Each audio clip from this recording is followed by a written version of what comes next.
Alors, as-tu, comme la majorité des personnes hypersensibles et intuitives, tendance à te remettre énormément en question? C'est-à-dire que tu doutes de la pertinence de tes choix, de tes capacités, de tes qualités.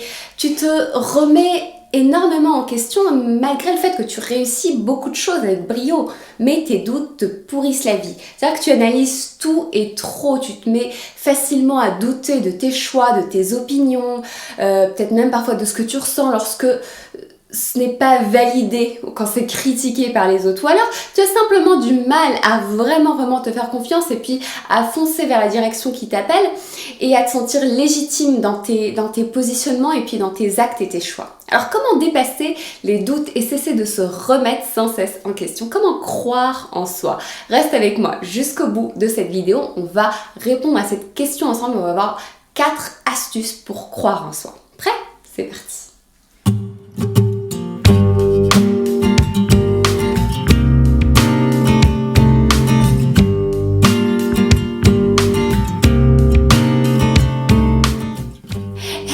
Je suis Kenza Pache de kenzapache.com, psychologue spécialisée dans les relations interpersonnelles et l'hypersensibilité, et je te souhaite la bienvenue sur ma chaîne YouTube. Tu es au bon endroit ici si tu veux apprendre à mieux te connaître et à t'épanouir dans ta vie et dans tes relations en tant que personne intuitive et hypersensible. Alors si c'est pas encore fait ou si c'est la première fois que tu regardes mes vidéos, pense à t'abonner à ma chaîne en cliquant sur le bouton qui est juste en dessous de la vidéo et active bien les notifications, comme ça tu feras partie des toutes premières personnes que je notifie dès que je publie une nouveauté.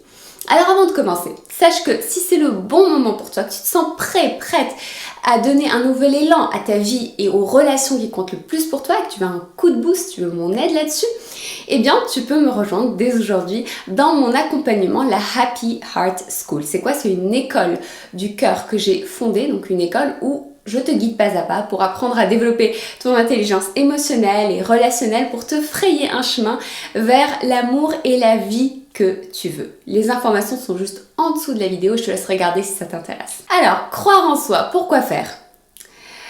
On va d'abord parler de l'inverse de croire en soi, c'est douter de soi. Et souvent, c'est mal vu. Ça donne l'image d'une personne faible, influençable, n'est-ce pas? On dit, ouais, elle se fait pas confiance, elle doute tout le temps.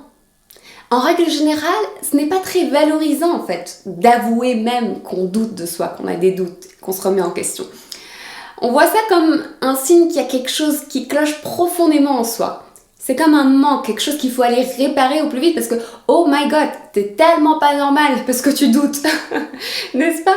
Et puis les temps modernes, il faut se l'avouer, appuient bien sur cette tendance-là, puisque l'injonction et le conseil le plus répandu de nos jours, et même la solution quasi magique que l'on propose à tous face à l'adversité, c'est fais-toi confiance. Tu ne sais pas quelle nouvelle voie professionnelle choisir? Fais-toi confiance. Tu veux le job de tes rêves? Mais fais-toi confiance. Tu veux trouver l'amour? Fais-toi confiance. Tu veux apprendre à bien éduquer tes enfants? Fais-toi confiance, voyons. Tu es en plein conflit et tu ne sais pas comment le résoudre, il suffit de te faire confiance. Tu veux te sentir mieux dans ta peau et dépasser ton anxiété sociale? Devine la réponse. Fais-toi confiance. Alors c'est caricaturé dit comme ça, mais vous conviendrez que ce n'est pas très éloigné de la réalité, n'est-ce pas? Qui ne s'est pas déjà vu servir ce conseil en or? Aie confiance, crois en toi. Alors, même si c'est un bon conseil dans le fond, au bout d'un moment, on est en droit de se demander si c'est un vrai conseil ou si c'est simplement un dicton que tout le monde se passe et que personne n'arrive vraiment à saisir ou à appliquer. Alors, explorons ça de plus près, ok? Est-ce que le monde est fait de 2 catégories, genre des personnes qui ont absolument confiance en eux, une confiance inébranlable, et ceux qui doutent en permanence? Clairement, non, tu es d'accord. Ça arrive à tout le monde de douter et nous vivons tous des moments ou des périodes dans notre vie où on peut être extrêmement confiant. Un exemple tout simple. Quand tu fais un truc que tu maîtrises à fond, que tu as fait depuis toujours, comme respirer, manger ou marcher, tu crois en toi à ce moment-là, tu ne doutes pas, tu ne te remets pas en question en te disant « Ah, mais peut-être que je respire mal » ou « Est-ce que je pose le bon pied là ?» De l'autre côté, tout le monde, et même les personnes les plus brillantes ou les plus puissantes dans le monde, eh bien, doutent d'elles-mêmes à un moment ou à un autre. pour une raison ou pour une autre. Ça veut dire qu'il n'y a pas un phénomène homogène de confiance en soi. Croire en soi, ça peut varier. Et tu crois déjà en toi sur certains aspects et dans certains domaines de ta vie. D'ailleurs, pour l'exercice, réfléchis-y. Quels sont les aspects où tu as déjà une confiance inébranlable en toi-même? Quels sont les aspects dans ta vie où tu ne te remets pas en question? Où tu as une sorte de certitude? Tu vas voir que tu as déjà cette capacité naturelle en toi à croire en toi. Donc la confiance en soi, c'est pas quelque chose que tu as ou que tu n'as pas. Ça se travaille, ça se construit. Et surtout, c'est normal d'être plus hésitant dans des situations nouvelles, particulières ou anxiogènes. Donc, il faut peut-être arrêter d'en faire un drame. Croire en soi n'est pas un prérequis à l'action. C'est pas un prérequis à la réussite. Ça en découle. Et puis même, parfois, douter, ça peut représenter un sacré avantage. Par exemple, au moment où tu traverses la rue, en fait, si tu doutes pas et que tu vérifies pas encore s'il n'y a pas une voiture qui passe, qui n'avance pas vers toi, tu risques gros. Par exemple, je doute, je me questionne, je réactualise les informations dont je dispose, je fais travailler mon esprit critique parce que je doute. Je cherche une meilleure façon de faire en permanence, je m'améliore parce que je doute. Je progresse, je questionne, je transforme, je pense autrement, j'entrevois. Je repère là où ça peut coincer. Donc, voici quelque chose que tu n'entends pas partout. Douter, c'est parfois positif. C'est le moteur même de beaucoup de personnes intuitives et hypersensibles. Donc douter, c'est pas forcément mauvais. Ça peut s'avérer un moteur d'évolution, de transformation. La remise en question de soi est une chose positive. Et on a tort d'envisager la confiance en soi comme étant l'absence totale de doute. Il y a des avantages à douter de soi. C'est que tu te reposes pas sur tes lauriers, tu repères en général les problèmes en les anticipant, tu cherches à progresser, et ainsi de suite. Bon, avec tout ça, tu vas me dire que tu le sais déjà et que tu connais déjà les avantages du doute. Mais j'insiste vraiment là-dessus pour que tu comprennes. Croire en soi n'enlève pas le doute ni la remise en question. Tu vas me dire, oui mais Kenza, je doute trop, et ça n'arrête pas de tourner dans ma tête, et ça, c'est un handicap. Et je te comprends. Je comprends que tu aimerais une solution, une astuce pour ne prendre que le versant positif du doute. Et tu as bien raison, parce qu'en fait, il y a deux types de doutes.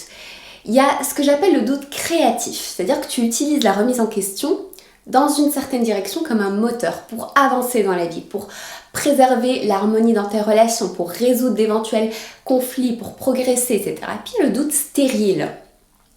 C'est le signe d'une insécurité en toi. Tu utilises la remise en question comme auto-sabotage ou comme une excuse pour ne pas te décider, pour procrastiner, pour faire du surplace, etc.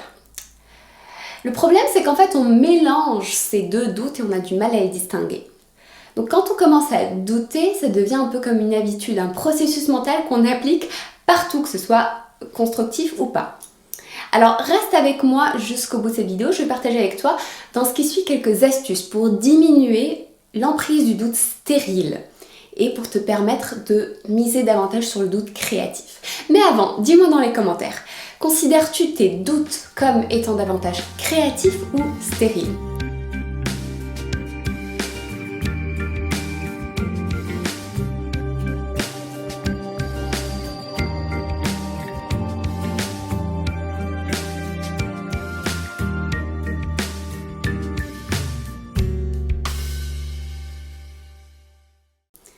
Alors comment arrêter les doutes stériles ? On est bien d'accord. Le but qu'on recherche ici quand on parle de croire en soi, c'est pas d'atteindre et d'avoir une certitude absolue dans tous les domaines de ta vie. Ça ne veut pas dire ne plus douter de quoi que ce soit. On est d'accord. Quand on parle de croire en soi, l'objectif qu'on vise réellement, c'est arrêter le doute stérile.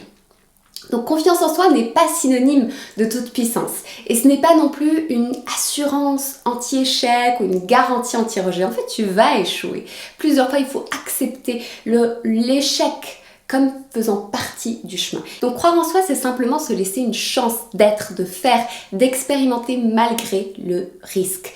Donc la première astuce, c'est de prendre conscience des aspects que tu ne dois pas remettre en question. Il y a des aspects fixes sur lesquels il faut que tu tranches une bonne fois pour toutes. Ce sont toutes les questions notamment liées à ta valeur personnelle en tant qu'individu et à ton potentiel, à ce que tu peux être et devenir. Donc ce sont un petit peu comme des zones interdites au doute.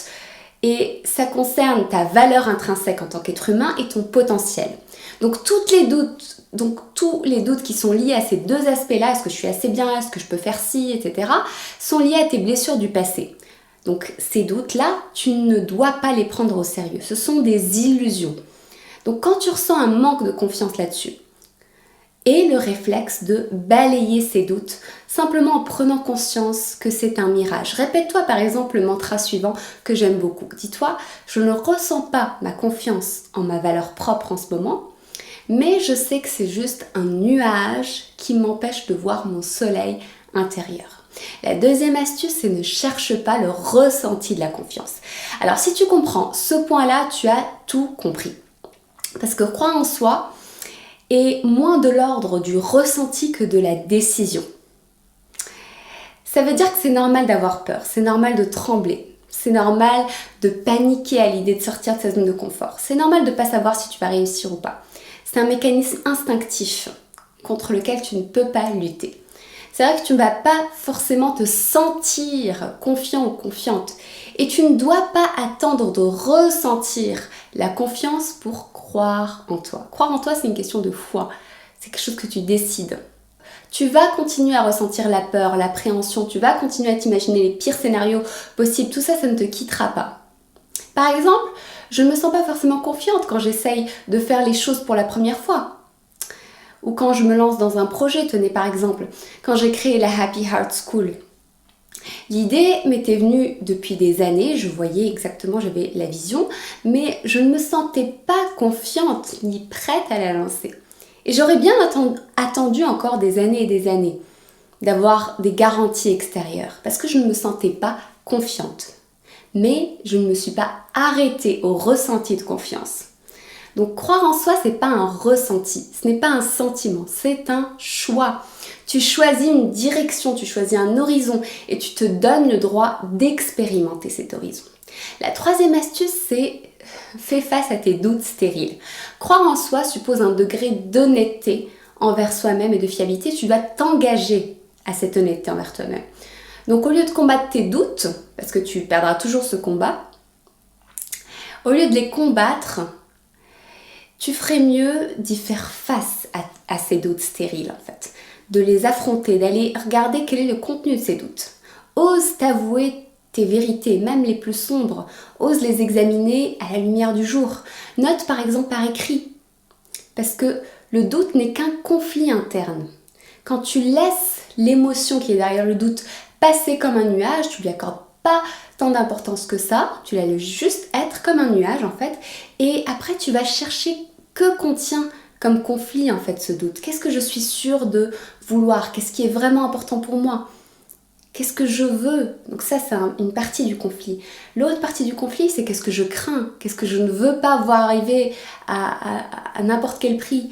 Et puis quels sont mes moyens d'action? Quelles sont les solutions dont je dispose? Et en regardant en fait le problème comme ça, tu vas pouvoir anticiper et prendre des décisions là où les choses sont encore en suspens. Et franchement, la prise de décision, le fait de trancher un choix, c'est quelque chose qui permet d'amoindrir les doutes. Puisque ta détermination sera plus forte que tes peurs. La quatrième astuce, c'est laisse-toi ta chance. C'est là qu'intervient le doute créatif. C'est-à-dire, repère le périmètre où il n'est absolument pas question de te remettre en question. Ok? Et vas-y dans ton objectif pendant une certaine période de temps. Par exemple, quand j'ai voulu créer cette chaîne YouTube, je me suis fixé 6 mois de régularité, de travail acharné avant de m'autoriser éventuellement à douter. Donc, j'ai arrêté de me poser la question est-ce que ça va marcher ou pas. J'ai différé la deadline et je me suis fixé des paramètres non négociables.